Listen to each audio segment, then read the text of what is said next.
Psalm 52, 1 through 9, Fearless Confidence in God. To the choir master, a maskil of David, when Doeg the Edomite came and told Saul, David has come to the house of Ahimelech. Why do you boast, O mighty man, of mischief done against the godly? All the day you are plotting destruction. Your tongue is like a sharp razor. You worker of treachery. You love evil more than good, and lying more than speaking the truth. You love all words that devour, O deceitful tongue. But God will break you down forever. He will snatch and tear you from your tents. He will uproot you from the land of the living. The righteous shall see and fear and shall laugh at him, saying, See the man who would not make God his refuge, but trusted in the abundance of his riches, and sought refuge in his wealth.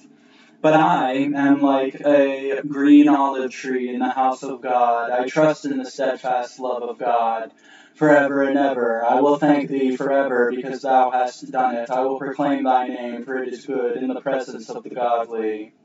Overview.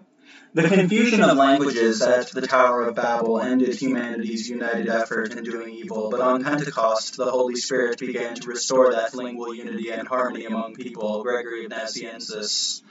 When David compares himself with an olive tree, he is designating himself as a just and holy person, since various species of trees and types of wood symbolize various virtues such as prudence, knowledge, and justice. Origin. The grafting of branches or sprigs from wild olive trees to good cultivated ones represents a catechumen's transition from a life of sin and defilement to a life of righteousness and purity. Cyril of Jerusalem. 52.4 The dangers of a deceitful tongue. A new harmony of languages at Pentecost. Gregory of Nazianzus. The old confusion of tongues was beneficial when people who were of one language in wickedness and impiety, just as some still are, were building the tower, but by the confusion of their language, the unity of their intention was broken up and their undertaking was destroyed. Much more worthy of praise is the present miraculous unity of language at Pentecost, being poured from one Spirit on many people. It brings them again into harmony, and there is a diversity of gifts which stands in need of yet another gift to discern which is the best, where all are praiseworthy. That division also might be called noble, of which David says, Confuse the wicked, O Lord, confound their speech. Why? Because you love every harmful word.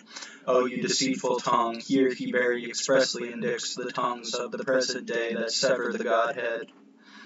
52.8 Like a green olive tree. The olive tree symbolizes a just and holy person. Origin. But do you want me to show you from the Scriptures that trees or wood are given the name of individual virtues, which we mentioned above? I turn to the most wise Solomon as a witness when he said about wisdom, the tree of life is for all who embrace it. Therefore, if wisdom is the tree of life, without a doubt there is another tree of prudence, another of knowledge, and another of justice.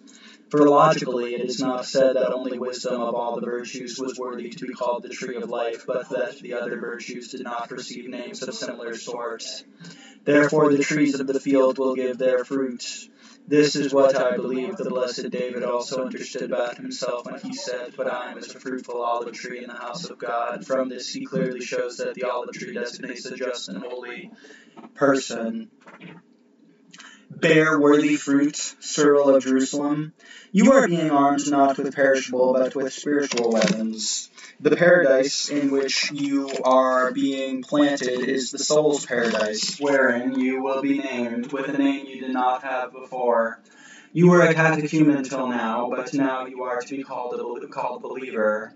Henceforth you are transplanted among the olives of that paradise, or are being grafted on a good olive tree, being taken from a wild olive.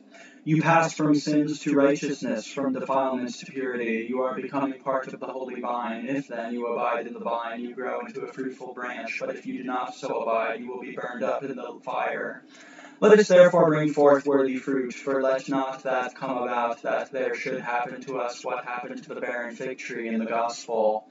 Let not Jesus come in these days and utter the curse on the fruitless. Instead, may all of you say, I am like a green olive tree in the house of God. My trust is in the tender mercy of God forever and ever. Not a material olive tree, but a spiritual and glorious one. It is God who plants and waters, but it is yours to bear fruit.